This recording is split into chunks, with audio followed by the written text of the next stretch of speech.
Hello दोस्तों, ए to Z videos प्रस्तुत करता है मार्गशीर्ष मास का तीसरा अध्याय। तो चलिए दोस्तों सुनते हैं कथा। ब्रह्मा जी आगे कहने लगे कि हे भगवान, तिलक कितने प्रकार के होते हैं सो मेरी सुनने की इच्छा है। भगवान कहने लगे कि हे पुत्र, तिलक 3 प्रकार के होते हैं। तुलसी की मृतिका से अथवा गोपी चंदन से तिलक को धारण करें। विद्वान लोग हरि चंदन से तिलक को धारण करते हैं अथवा श्याम तुलसी की मृतिका को ऊर्ध्व तिलक धारण करे तो मैं अत्यंत प्रसन्न होता हूँ। हे वत्स, गोपी चंदन का महात्म्य सुनो। जो द्वारिका की मिट्टी को हाथ में लेकर ऊर्ध्व तिलक धारण करता है उसके पुण्य कर्म का कोटि गुना फल होता है। और जो गोपी चंदन को मस्तक पर क्रियाहीन श्रद्धाहीन भी धारण करता है उसका फल सदैव नाशहीन होता है। जो द्विज ब्राह्मण क्षत्रिय और वैश्य गोपी चंदन के तिलक को सदैव हर समय धारण करता है उसको सूर्य ग्रहण के समय कुरुक्षेत्र में, माघ में, प्रयाग में स्नान दानादि के पुण्य का फल प्राप्त होता है। उससे भी अधिक मेरे घर बैकुंठ में जाकर देवता के समान हो जाता है।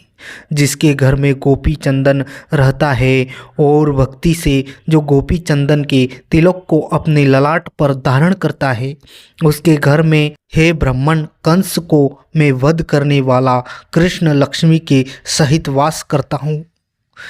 जो इस कलयुग में पापों को नाश करने वाली द्वारिका की मिट्टी को मेरा मंत्र पढ़कर ललाट में धारण करता है वह चाहे कितना भी पापी क्यों न हो यमराज का दर्शन नहीं करता। जिसके मरण समय में गोपी चंदन का तिलक ललाट पर, हृदय और मस्तक में लगा रहता है वह मेरे लोक को पाता है। चाहे गो को मारने वाला बालघाती या ब्रह्म हत्यारा भी क्यों न हो, जिसके ललाट में गोपी चंदन का तिलक लगा होता है मेरे प्रभाव से उस प्राणी को ग्रह, राक्षसगण, यक्ष, पिशाच, उरग और भृत्यनायक कभी बाधा नहीं देते। जिसके ललाट में सुंदर ऊर्ध्व तिलक देखने में आता है तो यदि वह चांडाल है तो भी वह शुद्रात्मा पूजनीय है, इसमें कोई संशय नहीं है। जो बिना स्नान किए अपवित्र पातकी क्रियाओं को करता है वह गोपी चंदन के संपर्क से उसी क्षण पवित्र हो जाता है।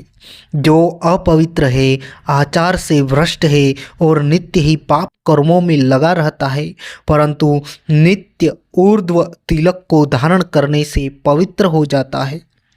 सो हे ब्राह्मण, मेरे भक्त को चाहिए कि मेरे प्रिय होने के लिए अथवा अपने कल्याण और रक्षा के लिए मेरे पूजन और हवन के समय प्रातः काल और सायंकाल नित्य ही सावधान होकर इस संसार से मुक्त कर देने वाले ऊर्ध्व तिलक को धारण करने वाला चाहे चांडाल ही क्यों न हो और वह चाहे कहीं भी मर जाए विमान में बैठकर मेरे लोक को पाकर पूजनीय हो जाता है।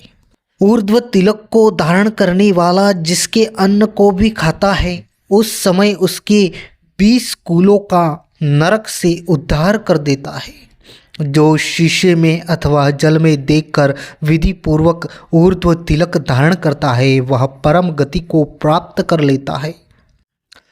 अनामिका उंगली से तिलक धारण करने से शांति मिलती है। मध्यमा उंगली आयु को बढ़ाने वाली, अंगुष्ठ पुष्टि देने वाला तथा तर्जनी मोक्ष को देने वाली है। जो गोपी चंदन का टुकड़ा किसी वैष्णव को देता है वह अपने 8 कुलों को तार देता है। जो बिना ऊर्ध्व तिलकों के यज्ञ, दान, तप, हवन, वेद पाठ, पितृतर्पण आदि करता है उसका सब कृत्य व्यर्थ हो जाता है। जिन मनुष्यों का ललाट बिना ऊर्ध्व तिलक का होता है उनका मुख मैं कभी नहीं देखना चाहता क्योंकि वह मुख शमशान के तुल्य होता है। विष्णु भगवान की कृपा के लिए ऊर्ध्व तिलक को भगवान को अत्यंत प्रिय है। धारण करता है तथा मत्स्य कूर्म आदि को धारण करता है तथा कलयुग में द्वारिकापुरी की मिट्टी से मत्स्य कूर्म आदि चिन्हों को धारण करता है, उसके शरीर को तुम मेरा ही शरीर समझो। इसलिए अपनी भलाई चाहने वाला पुरुष मेरे शरीर और उसके शरीर में कुछ भी अंतर न समझे। जिसके शरीर में मेरे अवतारों के चिन्ह दिखने में आवे, उनको मेरा शरीर ही जानना चाहिए। उसका पाप कर्म भी पुण्य में परिवर्तित हो जाता है। जो मनुष्य अपने शरीर में शंख, चक्र, गदा, पद्म, मत्स्य और कूर्म की रचना करता है, उसके पुण्य की सदैव वृद्धि और 100 जन्मों के पाप नाश को प्राप्त होते हैं। इस कलयुग के समय जिसके शरीर में मेरे आयुधों के चिन्ह देखने में आवे, वे मेरे ही रूप हैं। जिसका शरीर नित्य नारायण के आयुधों से चिन्हित होता है, उसके चाहे करोड़ों पाप क्यों न हो, यमराज उसका क्या कर सकता है। शंखों द्वार तीर्थ में कोटि जन्म वास करने वाले को जो फल मिलता है, वह फल अपने दक्षिण हाथ में शंख के चिन्ह को धारण करने वाले को प्रतिदिन मिलता है। पुष्कर तीर्थ में विष्णु के दर्शन से जो फल कहा गया है, उसके कोटि गुणा अधिक फल शंख के ऊपर कमल के चिन्ह धारण करने को मिलता है। कलयुग में जिसकी वाम भुजा पर गदा का चिन्ह लगा रहता है, गदाधर भगवान उसको गया श्राद्ध का फल प्रतिदिन देते हैं। काशी में चक्र स्वामी के समीप लिंग दर्शन से जो फल मिलता है, वही फल अपने शरीर में गदा और चक्र के लिखने से मिलता है। जिसका शरीर गोपी चंदन से रचित मेरे आयुधों से चिन्हित है, उसको प्रयाग आदि तीर्थों में जाने की क्या आवश्यकता है, क्योंकि वहाँ जाने से जो फल मिलता है वह उसको वहाँ पर ही मिल जाता है। हे ब्राह्मण, मैं जब जब शंख चक्र आदि से चिन्हित शरीर को देखता हूँ, तब तब ही मुझको अत्यंत प्रसन्नता होती है और उसके पापों को अवश्य भस्म कर डालता हूँ। जिसके शरीर में प्रतिदिन तथा अहोरात्र शंख चक्र गदा और पद्म का चिन्ह लिखा रहता है, वह मेरी ही आत्मा और मेरा ही स्वरूप है। जो कलयुग में नारायण के आयुधों के चिन्ह को धारण करके पुण्य के कर्मों को करता है, उसको इस कर्म में मेरु के तुल्य फल मिलता है, उसमें कुछ संशय नहीं है। हे पुत्र, जो शंख आयुध से चिन्हित होकर विधिहीन भी श्राद्ध करता है, तो उसको श्राद्ध का अक्षय पुण्य फल मिलता है। जिस प्रकार अग्नि देवता वायु से प्रेरित होकर काष्ठ को अत्यंत जला देता है, वैसे ही मेरे आयुधों को देखकर पाप समूह जल में जाते हैं। ओम नमो नारायणाय। इस 8 अक्षरों वाले मंत्र से युक्त मुद्रा को स्वर्ण या चांदी के बने मेरे शंख आदि आयुधों को धारण करता है, विशेष रूप से कलयुग में धारण करता है, वह मुझको प्रहलाद के समान प्रिय है। नारायण की मुद्रा, शंख चक्र आदि के चिन्ह तथा आंवला के फलों की माला और तुलसी की लकड़ी की माला तथा द्वादशाक्षर मंत्र ओम नमो भगवते वासुदेवाय को और मेरे आयुधों को धारण करता है, वह वैष्णव मेरे समान ही हो जाता है।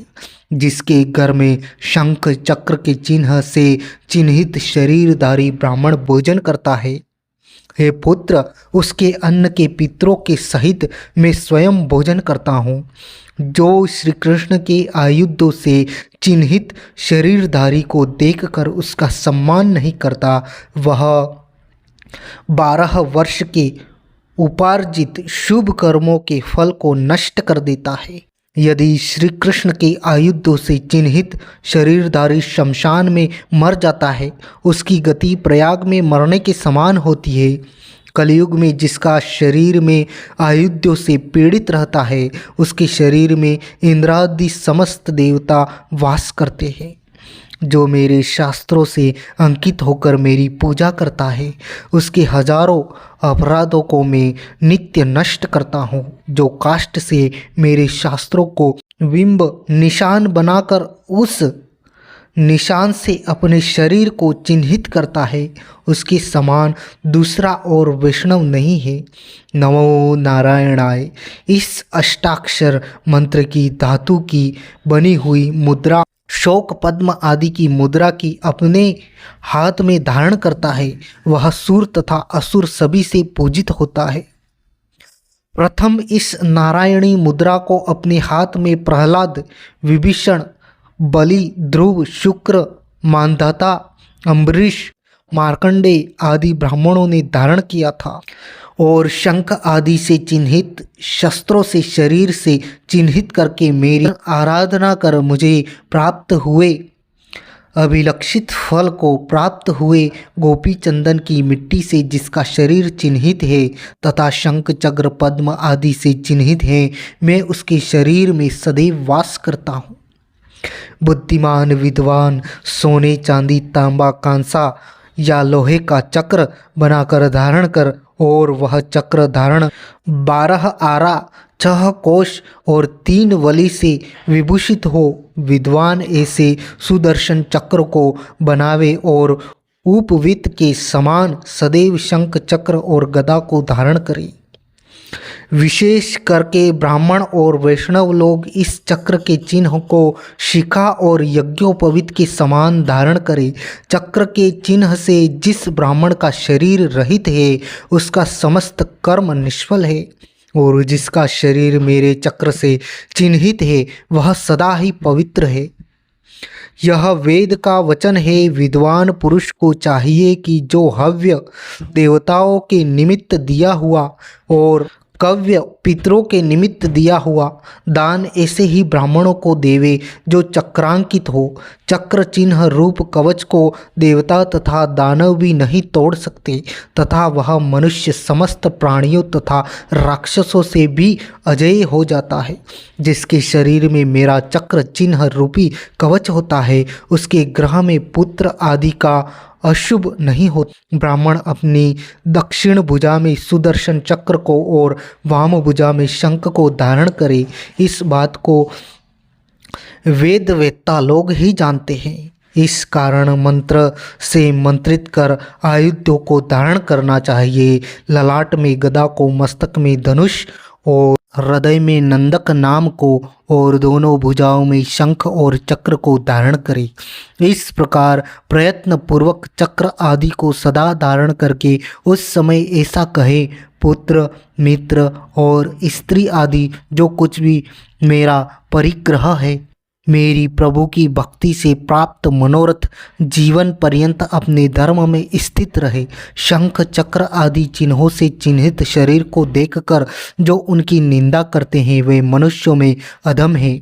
उनका मुख देखकर सूर्य नारायण को देखे और श्री कृष्ण चंद्र का नाम मुख से उच्चारण करे तो शुद्ध होता है, अन्यथा शुद्धि नहीं होती।